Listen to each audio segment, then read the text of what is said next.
Hey, party people, and welcome to this episode of But Are You Weird? A podcast dedicated to spending time talking with some creative, captivating, and downright cool people, diving into their world and ultimately asking, but are you weird? I'm Amanda, your host and resident weirdo, and I'm so happy you're here today. And today we have a super duper special episode. It's actually our 1-year anniversary of the podcast, legitimately like almost to the day. And so what better way to celebrate the 1-year episode than by inviting our first guest back. And so our guest on this super special episode is Audra. Yay, Audra! I'm like actually clapping. Me too. It's just kind of funny, but I'm like quiet clapping. Yeah, and now I'm doing like stimmy hands. Which actually reminds me, hey, do you remember ever seeing my Facebook post about stimmy hands, the emoji? I think so, yeah. Where like it's the little face with the little hands up by the side. Nobody can see me, but I'm acting it out right now. It's stimmy hands, like that's what that emoji is. And then someone told me that means hug. And like my whole life flashed before my eyes because I was like, the last thing I want to do is hug people. I don't want to be touched. I think the stimmy hands, because when I think of it, because now I remember the emoji you talk about, I feel like I think of like hands up by the face, like you're excited, or stimmy hands, yes. Like the hug thing, because there is a hugging emoji where there's two people hugging. So wait a minute, like two actual people hugging? Yeah, they're like this gray, bluey people and they're hugging. That emoji is so weird to me. That's fair, though. It reminds me of those like sculptures that you see that people made like hundreds and thousands of years ago. That's like what it makes me think of. But I feel like you're right. That emoji, you've got to use like in the right context, you know? I'm gonna find it and I'm gonna send it to you right now. Let's see. Hug. Oh my gosh. That is such a weird. I kind of like though that there's no like it's not gendered. Yes, like that's kind of cool. It can be kind of like, it can be for whoever needs a hug. But definitely, I send it out on special moments or when people need it, because I do feel like I don't just hug anybody and everything. Like I am a hugger person, but I'm also just like, what's the context of this situation? Do I know this person? Do I like you? Well, if you ever send me the hug emoji, just know I'm going to laugh. Okay, good. Yeah. We have a few, they're not emojis, but we have accumulated some things that we send to each other. Do you kind of know what I'm talking about or what I'm like leaning toward? What do we send? The cinnamon toast crunch face. Yes. Yes. Oh my gosh. If I remember, I'll have to put this in the Instagram post. But yeah, the cinnamon toast crunch face, there's some other faces. Have I sent you the Shrek face? You probably have. Yeah. I see a lot of good Shrek faces. We've also do like the cat. Yes. Yes. My favorite. Yep. And I'm just scrolling through our text message. I also sent you, there's a face that I found in the movie Home. One of the Boov. He's like the big purple-headed guy, and his eyes are like, huh? Yeah. I love how big his forehead is. Like it just cracks me up every time I look at it. Yeah. Oh, man. Good times. I love our relationship. Me too. I feel like we always have a fun time, and it's just nice to just have someone else to be like silly and weird with, Yeah. And I guess maybe cutting right to the chase about you being back again and what I really love about you. I just think about like we don't talk on the phone too often, though usually when we do, it's like a really interesting clinical situation that we're like sort of picking apart. And that feels so good for my brain. It also feels really great because, of course, if anyone who listened to the first episode knows that you were a student of mine who has become a dear friend of mine. And so it feels really nice when we have those conversations to think like, I know you in this professional capacity and like we're also friends. That's Yeah. really cool. I think it's so cool to see how it's transformed over the years. And I hope it also makes you feel good to know that like I continue to come to you as like a resource because, you know, we are forever learners in the occupational therapy space. And I'm always thinking of you, especially when it comes to like mental health related cases. So you've taught me a lot and you continue to teach me all the time. So I'm forever grateful for you and your knowledge and your energy. So just very excited to be part of this and have this awesome friendship with you. Yeah, I really like it. It's I tell my students often when they're like, can we stay in touch after? And I'm like, okay, well, just so you know, Audra, the one who came to class and taught you, like she was a student of mine and we're friends. It's just like how everyone's like, oh, in order to be professional, you have to wear khakis and a polo. And I'm like, that's gross. We're not doing that. Yeah. Yeah. I've been really not pushing back against it, but like really embracing what is comfortable for me. So I'm happy you say that. And I know your practice is, well, we'll get into your practice in a second. I want to jump back into some of the other things that I like about you, if we can.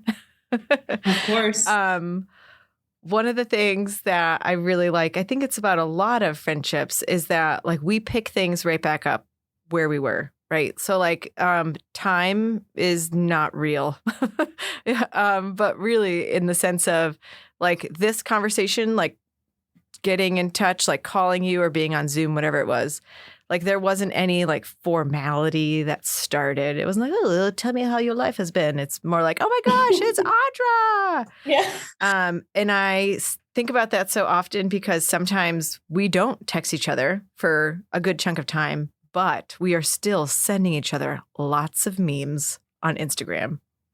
And Yes. I sometimes will save what you send me to be read last because I'm like, I know Audra's got some weird stuff that she sent me. And like, it's like all of the messages are dopamine, but it's like such a big rush of dopamine because your algorithm and my algorithm, yes, similar, but also you got some weird stuff. Yeah. I am that kind of person where if something just out loud makes me laugh or gives me a reaction, I have like my certain people to send it to, and you're like one of them. Yeah, I love that. Plus, I know like you'll understand the strangeness and the funniness. Whereas if I send it to some other people, they're like, I don't get it. And I was like, well, maybe you're just not weird enough. Okay. Yeah. Dial up the weirdness and get on my level. Exactly. So the last time we chatted, we definitely talked about your private practice. I want to give you another platform to shout yourself out and tell people what you do. And then also, like, what have you been up to in this last year? Yeah. It's been being a business owner is such a wild ride. Let me tell you, like when they say like, this is not for like everybody, I'm like, yep, I see it.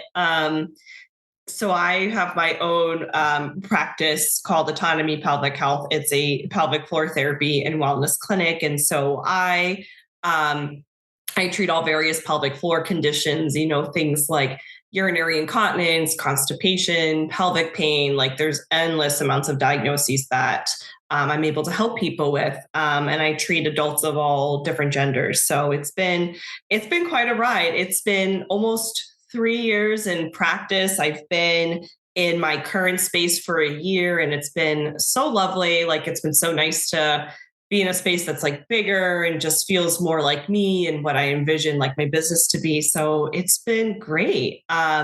Things have picked up. It's gotten busier. It's awesome. But oh my gosh, like Amanda, I have been on this like journey of like self-discovery for some time, but I feel like in this past year, I've had so many like, whoa, what? And I don't know if it's just because I'm in my early 30s, like I'm 31. So I don't know if there's like something about entering your 30s where you're like, we thought we knew who we were in our 20s, but no, that's definitely not it. So like, I'm almost like kind of speechless because I feel like I've really taken this time since you and I last spoke to just like really try to embrace more of this myself and this weirdness. And I'm finding as I'm doing that, I'm becoming a lot happier. And finding my people and finding like my peace and my energy. And so it's just been great. Of course, I still got obviously a lot of learning to do and everything, but wow, it's been a journey. I'm really want to talk about that because I've been in touch with the universe a lot lately, and I think it might be Chelsea's episode that really brought me to that. But like, where tell the listeners, like, was it something that was an intentional, like, oh, I really want to get connected or like consider who I am, or was it something that was spontaneous? Was it a life experience that maybe was a little bit jarring that made you go, whoa, wait a minute, what am I doing here? Like, how did you start this journey to learning about yourself?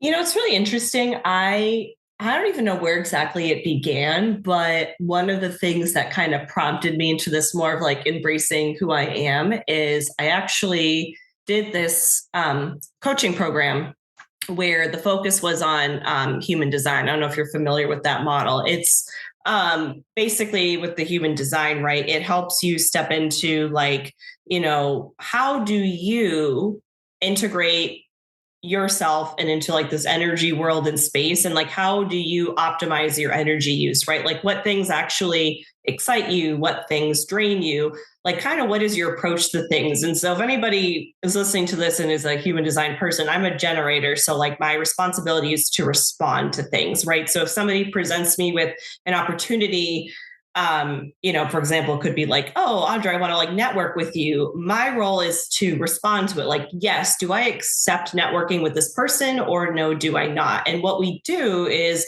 we tune into more of like what feels right for us, right? Like what feels right in our like brains and our hearts and our bodies. And it's really fascinating to me.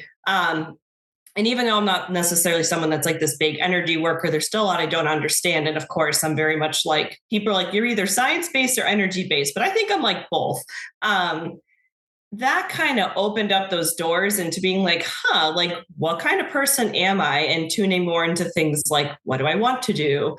Who do I like being around? What hobbies do I like? And I think a big thing that also made me jump into this was tuning into like my own general health and wellness, because like around this time last year, I was like kind of going through some health issue stuff and just trying to get that uncovered. And honestly, it was like a really stressful period of time, like probably 6 months or so. I was like honestly struggling deeper inside than people really knew it. I was trying all this stuff like hormone protocols and this and that and doing coaching, and like I was doing all these things to try to like heal me and some of these health things. And then I just was burning out. Like I was burning out hard within my personal life, within my business life. And of course, being a business owner, like it's a lot of work.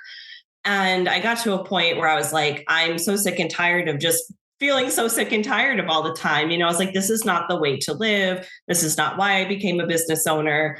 And so when the new year came around, I was like, okay, I know that the new year's not the time to set goals and do this stuff all the time. Like you can do that whenever, but something about like turning off 2025 was just this like nice, like feeling in my brain to be like, okay, we're starting a new chapter. We're starting a new year, which is why I do see why a lot of people start up new things and goals in the new year. There's just something about this turning over the new leaf.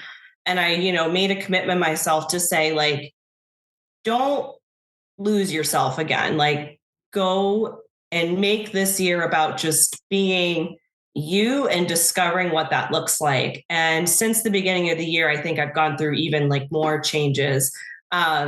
To be kind of vulnerable here, I actually, a few months ago, back in March, I almost completely quit my practice and everything. I almost completely dropped everything. I was like, I don't want to do this anymore. I don't think I want to be an OT. I think I'm just going to go like be a manager at like Costco or a barista. Like I had like a whole spiral. Thank goodness for people like my husband and support me group, and like, because they were all like, oh my gosh, Audra, like, let's not do that right now. Because as you know, when emotions are high, sometimes we don't make rational decisions. We have to like process our emotions and work through it.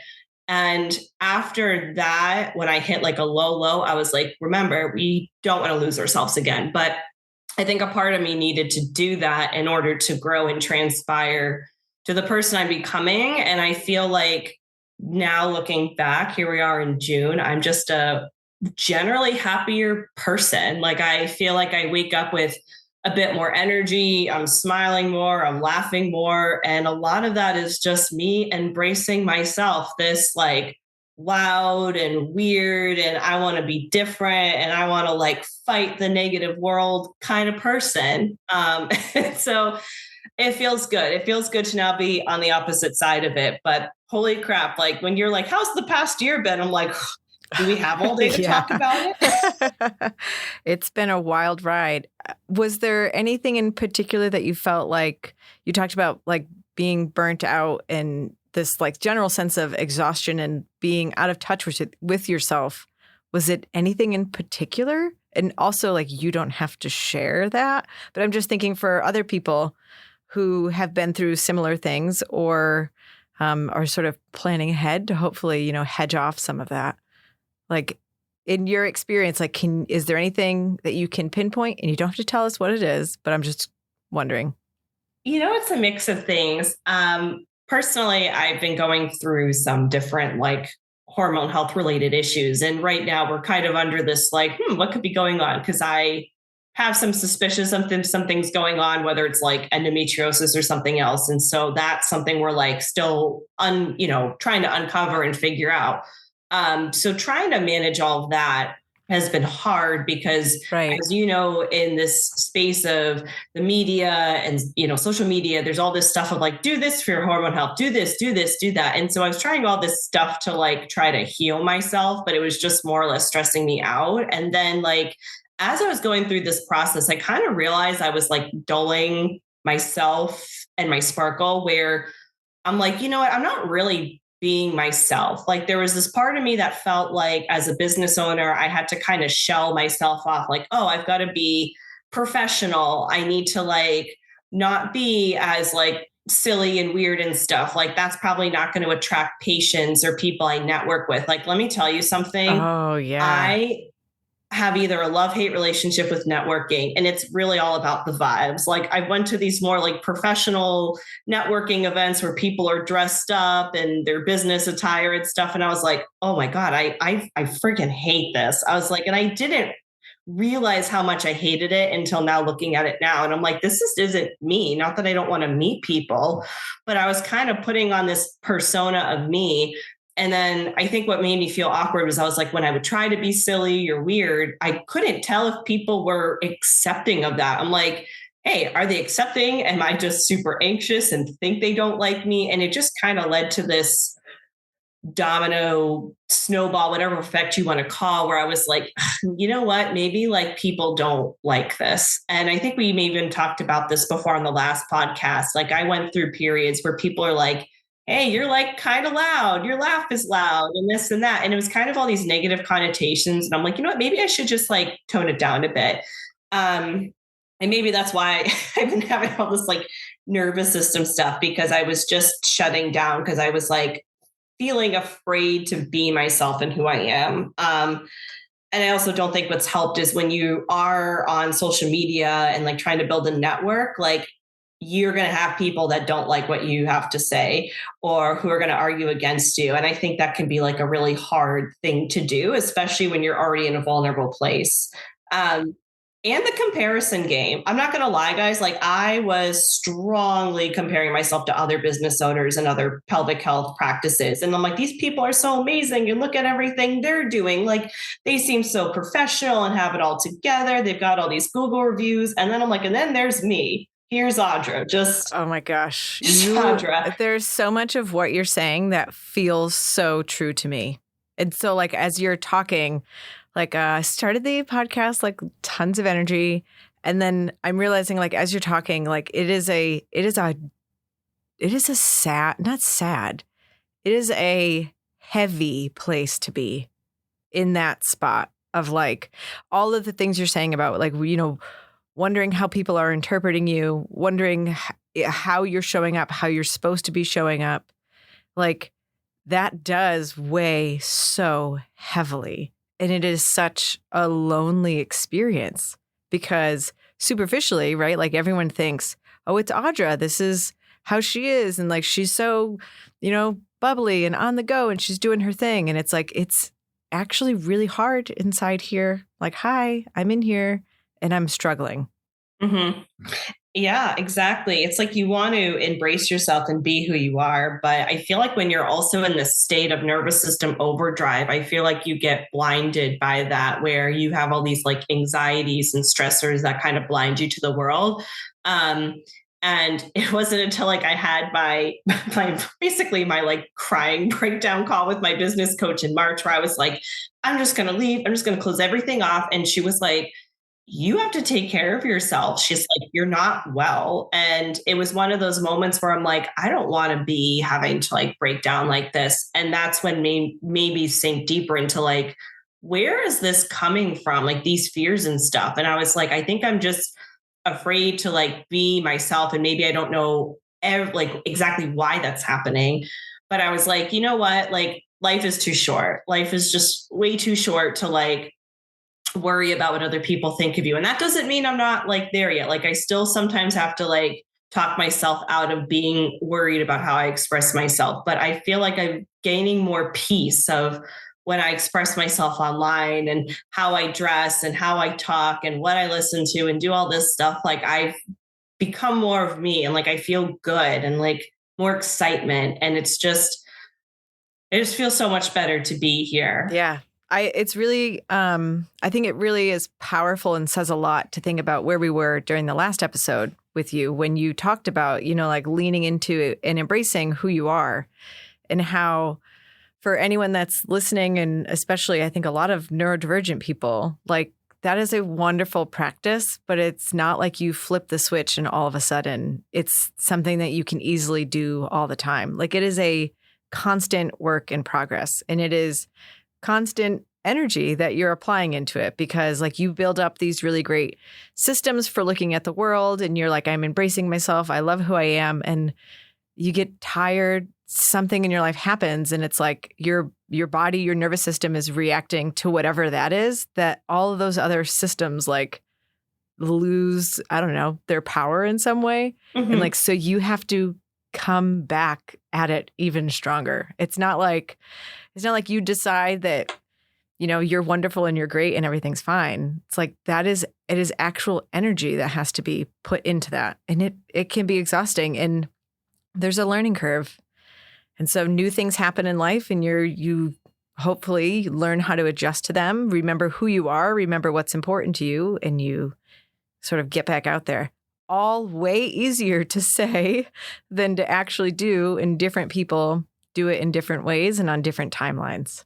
Yeah. And that's one of the things I had to learn was like, I don't have to be at this certain goal. Because when you're in the business space, and I will say this too, especially about like the pelvic health space, like just to be super frank, there's a lot of ickiness no matter what setting you're in of stuff. And I'm not saying like pelvic health is icky. What I am saying is that the business side of stuff of what you see some people do has become kind of icky, where people get really greedy about stuff and this and that. And you've got, you know, I'm not trying to shame business coaches out there because I know they're not all like this, but you have some that say, hey, like they make these statements of like being successful is like having this multi-million-dollar business and you're doing all this stuff and that you're barely working because you have all these employees or you're using like AI to do everything. And I just was like, this is so icky and gross. And like, I don't like that. But then the part of me was like,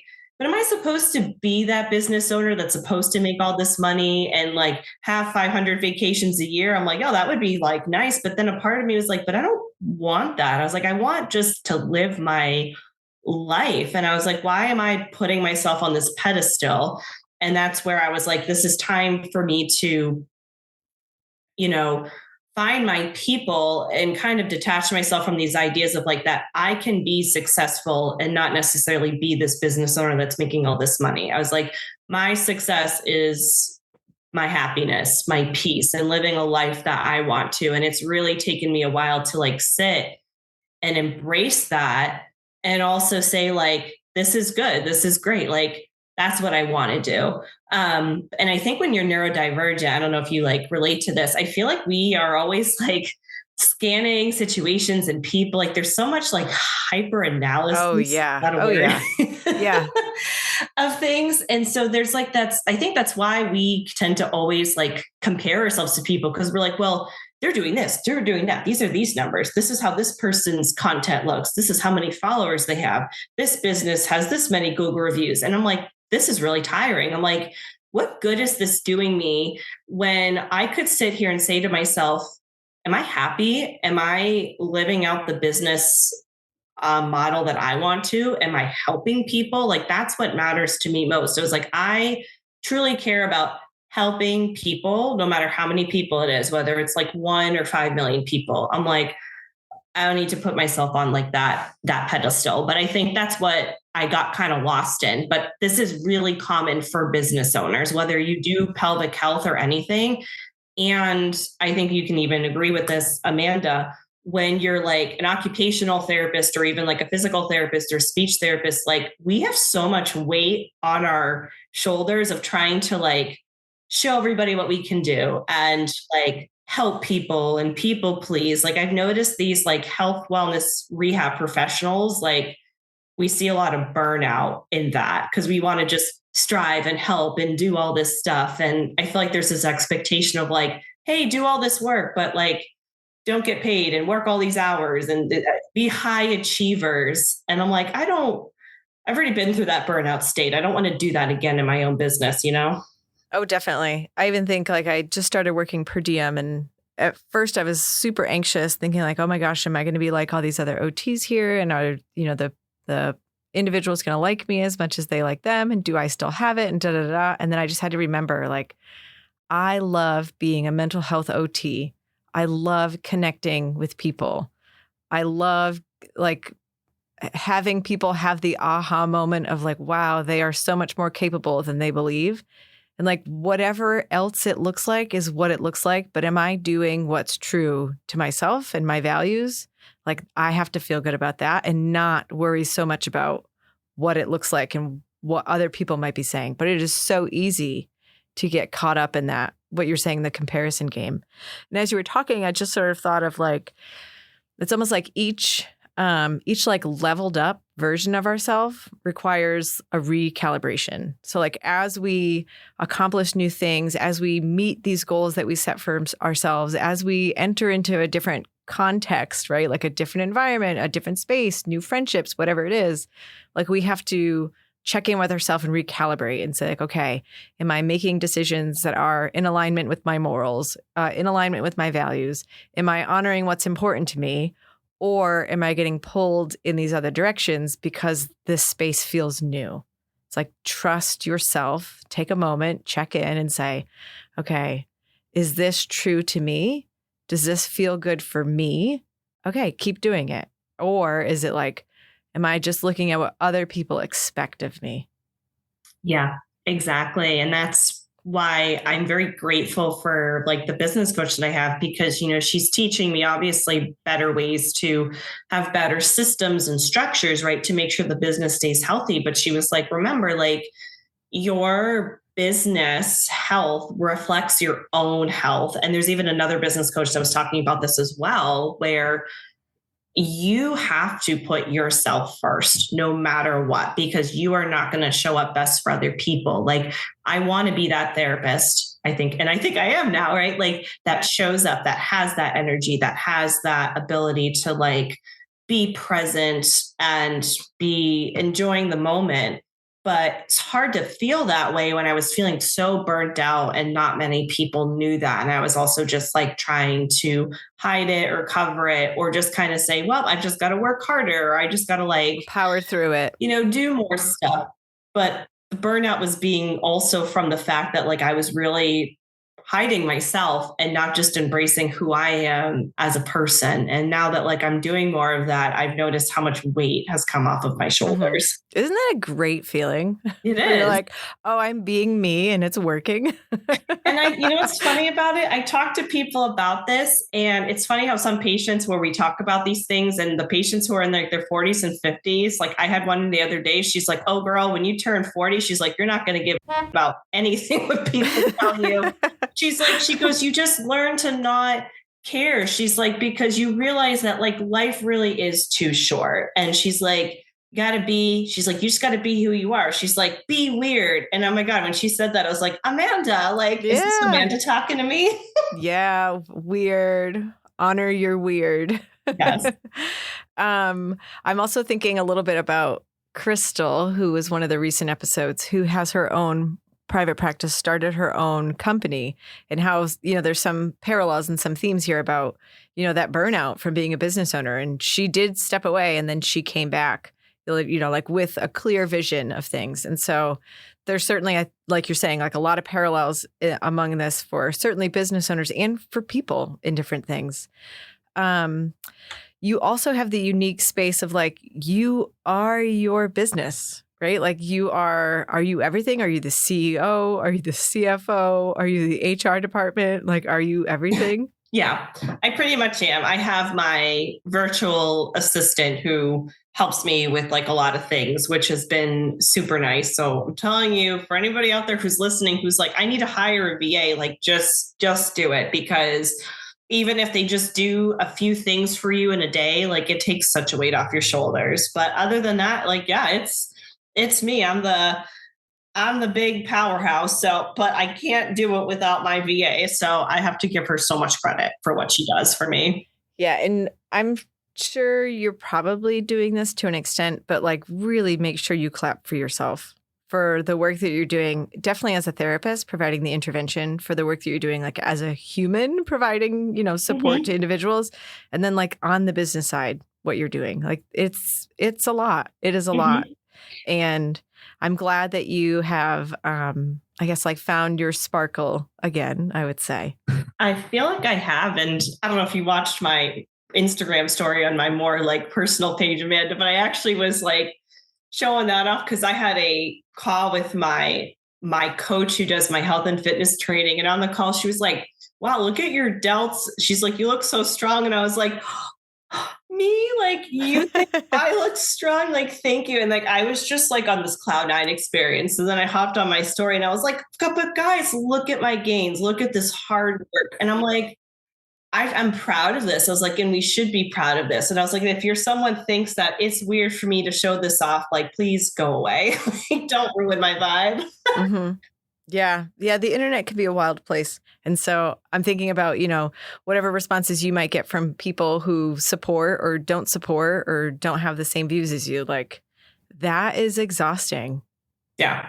Oh, it is. And that's where I think that's where it's important we step away when we need to, like I'm always about like sticking up for yourselves and for the community and, all that stuff. Like if anyone knows me, I'm like, yes, let's fight for our rights. Let's do it. But it is also important for us to step away when we need to, for our own personal health and well-being, which is why sometimes I'm that person that can be super active on social media. And then I could not be on there for like weeks because it's just like it's too much.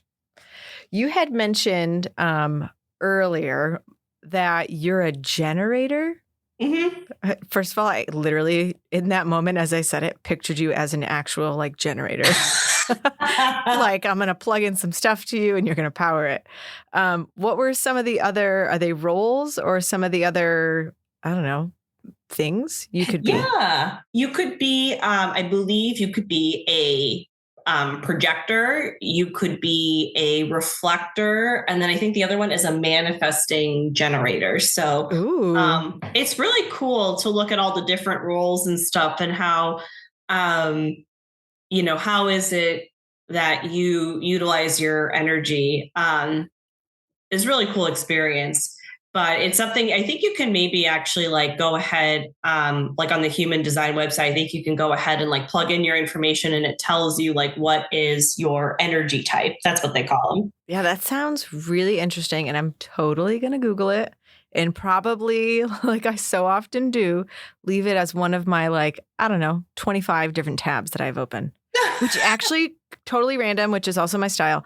How many tabs do you have open on your phone? Of your internet, on the internet. On my internet right now, it's funny. Right now, I only have 4 because I clicked off 2 of them because I knew that one of them, if I kept it open and someone calls me, it would start playing the phone jingle. Then you would just. Oh. I have, okay, I can't lie. So when I opened it up, I actually had 33, which is definitely an all-time high for me. Oh my. But I'm starting to close them. I remember I asked the students that once because I had made some remark about having a bunch of tabs open. And I was like, yeah, like I have over 10. And I remember one of the students had like 300 tabs open. Can you imagine that? I don't even think you can. I have one that I always want to get back to. It's actually funny enough, like on energy. And it's like, it's this woman. I don't want to go too deep into it. But then some other things where I'm like, oh, here's an assessment. I never want to lose this website. But also at the same time, if they were all to go away, it would be just fine. I would survive. Now, if you ask me how many to-do lists and different types of reminders and stuff I have, that's like a different story because that's everywhere. Yeah. So do you use the to-do list on the iPhone? Yes. So I have a to-do list on my phone. I have a sticky note. I have a 90-day business planner. I have like internal brain notes. Yeah. We're just everywhere. And it's like part of how because for those who don't know, I have ADHD. So like, I'm that person that's like, if there's a thought, there's a thing I have to do, I have to like figure out a way to help myself best remember this, whether it's set a reminder in your phone. So by the way, I have a to-do list and reminders in my phone. Or I have like a sticky note in like random places, like this, that. It's just how my brain works. And I've learned to accept that. Yeah, you've got your own little brainy system that you're working out. Yeah, people are probably listening like, that's a weird system, but this is a weird podcast and I'm a weird person. So it's perfect timing.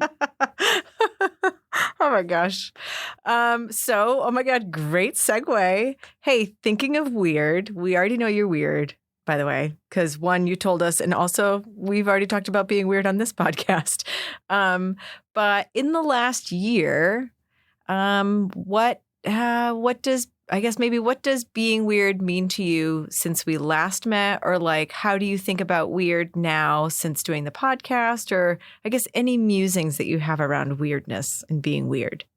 I feel like my weirdness is what makes me feel authentic. Like I love being that different person. I love being the person that's like not standing out from the crowd to be like this, oh, this Audra's like this empress stand out from crowd. Like not that kind of vibe, but the person that's like, that's an interesting person. Like what's going on there? Like that's how I kind of envision myself. And I really do love that. I feel like weirdness allows me to be this like creative individual. And I love how my way of thinking is. It's bizarre, but it's like deep and it's like everywhere. And it's just, I think for me, weirdness is just another way to just be like authentic and fun, but also just powerful. I love it. I love just being this weird,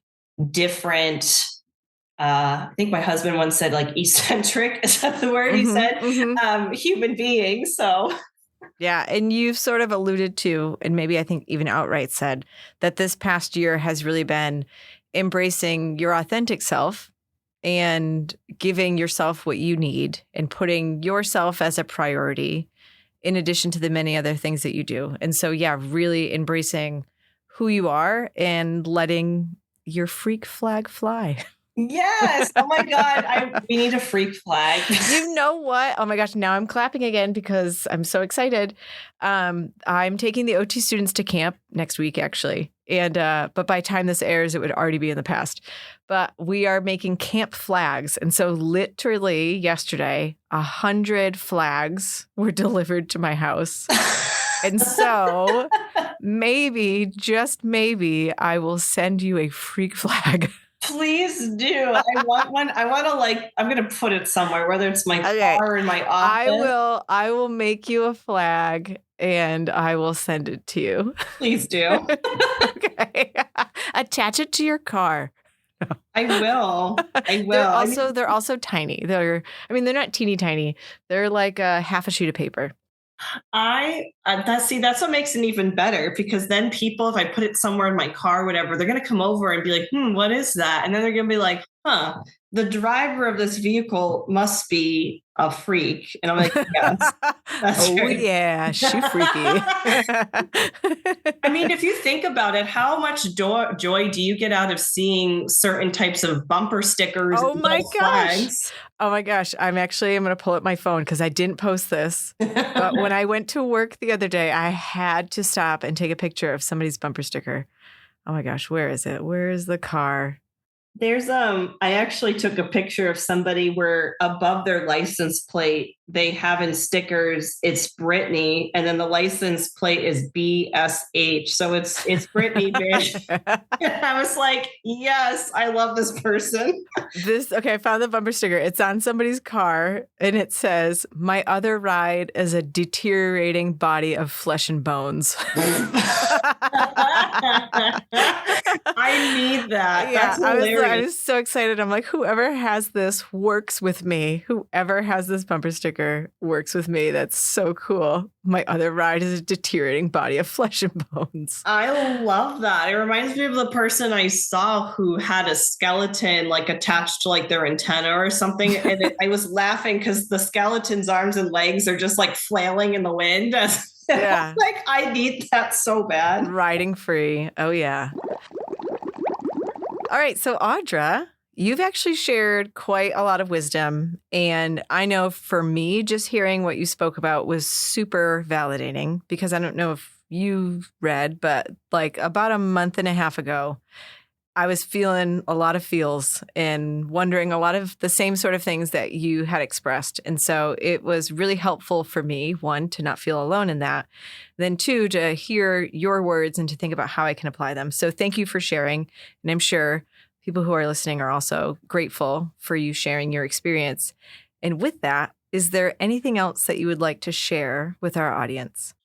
I just first want to say thank you for bringing me on here and making this like such a fun, safe, and just welcoming space. I'm really happy to just be here and just share my, current and past situations, because I do think it could help others. And so honestly, like, I just can't say anything else, but like, just be you, like, be who you are. Like, your peace is so important. And by being who you are going to attract those people and experiences that are going to make you feel even just like more alive and with yourself. So be weird and embrace it. We need more weirdos out there. Mm-hmm. Oh, thanks, Audra. That was really nicely said.